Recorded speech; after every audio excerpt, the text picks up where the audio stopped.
for anybody. So if you don't process that and understand that, you're stuck in whatever time period you got hurt forever. So grudges and anger and negativity, I don't have time for it because I'm living to do so much positive things.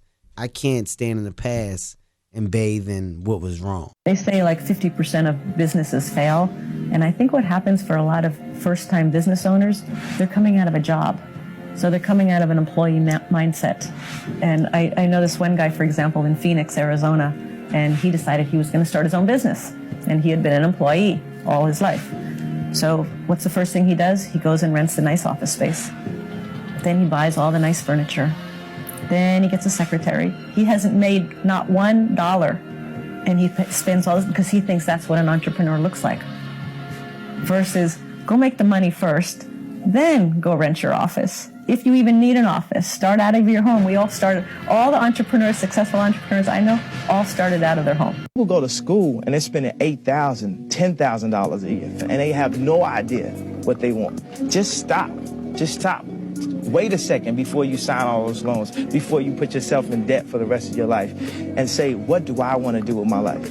Sometimes you just need a couple years after high school just to get yourself together. It's called the McDonald's formula of business. So McDonald's has a business, right? They have a hamburger stand. And when you interview Ray Kroc, the founder of McDonald's, if you saw the the movie, The Founder, he gave the formula away. The business of McDonald's is not hamburgers. The business of McDonald's is real estate. And that's the formula. So every time you go past a McDonald's stand, you deserve a break today, eat at McDonald's. But they're not seeing the real game. The game is that little hamburger stand is buying the most expensive real estate in the world. So today, McDonald's owns more real estate than the Catholic Church. But the rich are evil and all that. They just can't see it. If you don't want to make waves, be mediocre, be normal, and fit in. Dress like them, walk like them, act like them, go where they go, think like they think, do what they do. And once you've neutralized your uniqueness, you don't need courage. It takes courage to be different. It takes courage to be successful. It takes courage to win. People don't talk about people that don't win. If you win, they're going to talk about you. Do you have the courage? People can't do something themselves. They want to tell you you can't do it.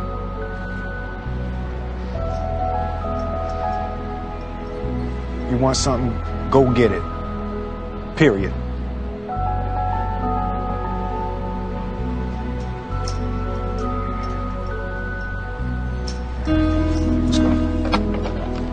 Stop comparing yourself to other people.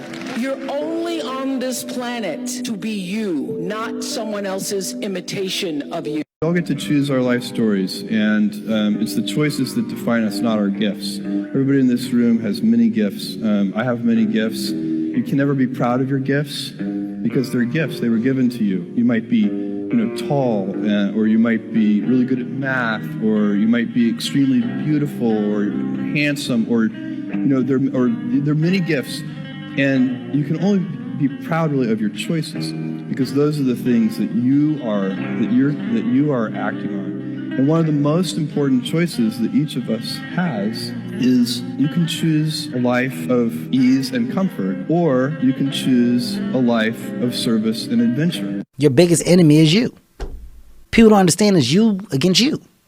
The only person that gets in your way is you. Nobody else. It's you. I need you to confront you because you're the one holding you up.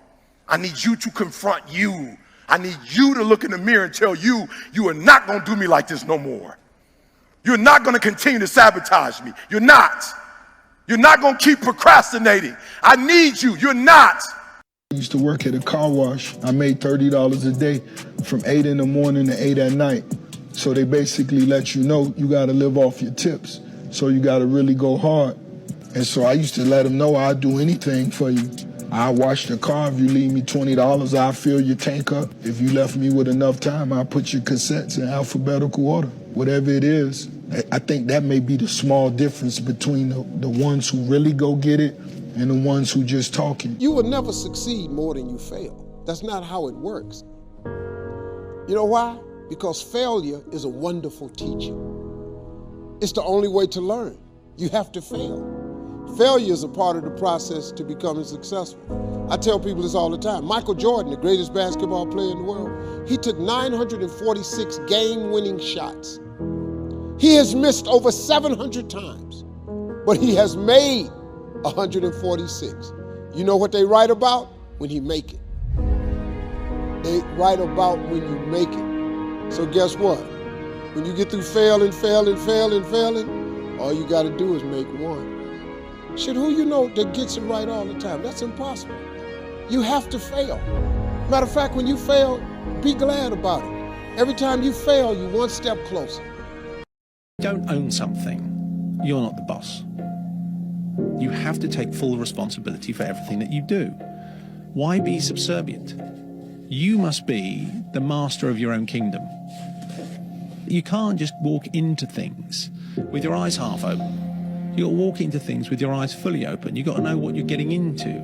You have to take possession of your life. I said no to a lot of big dogs up in this industry. And it never hurt me. I might not have got that gig, but there was always another one to come around. Preserving your integrity is first and foremost. Never do anything you're going to wake up the next morning and look in the mirror and not feel good about. Don't do it. You'll have another chance. There's nothing more important than your self-integrity. We all have two lives. The second begins when you realize you only have one. Make 1,000,000 mistakes. Just quit wasting your energy making the same mistakes. You have to make a decision that I will learn from this thing. So the good experiences and the bad experiences, I'm going to learn from that, and I'm going to discover the opportunity for me to grow and for me to get better. I'm telling you, I've already made up my mind that I know I will fall down. I know that I will stumble, but I already see myself getting back up. Therefore, I'm never down. I'm either up or getting back up. Can I get a witness at 6 p.m. tonight who's decided I'm going to learn? The first million is hard, but the second million is inevitable. It's not becoming a millionaire that's important. It's the person that you must become in order to become a millionaire. You have to become a completely different person. You have to develop character beyond 99% of the people in the world. You have to develop honesty and discipline and quality relationships and the willingness and the ability to work and set priorities and all kinds of stuff, because without that, nothing is possible. So once you earn your first million, then you are the person who can earn a lot of money, and the second million it's never easy, but it's easier. The first million is really hard. The second million, not so much. No one's coming. No one's coming to push you. No one's coming to tell you to turn the TV off. No one's coming to tell you to get out the door and exercise. Nobody's coming to write the business plan for you. It's up to you. It's your job to make yourself do the crap you don't want to do so you can be everything that you're supposed to be. And you're so damn busy waiting to feel like it.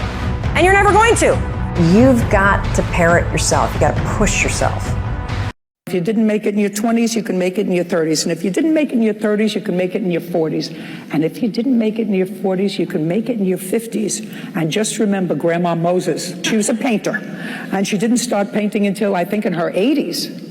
And one of the most prolific painters. Never too late. Never too late. Never so too have fun. late. That's what it's all about. People's opinion of you is none of your business, nor should you make it yours. You get in a lot of trouble worrying about what somebody think about you, when really, what difference do it make? The majority of people who have a negative viewpoint of you really don't even know you. You really have to be very, very, very stingy with your time. Don't waste it on people that aren't like-minded. Don't waste it doing things that you know are not part of your dream plan. Don't waste time being bitter, which I know I've been argumentative, and I understand the meaning of hate, because in the end, it's just waste your most valuable asset, time.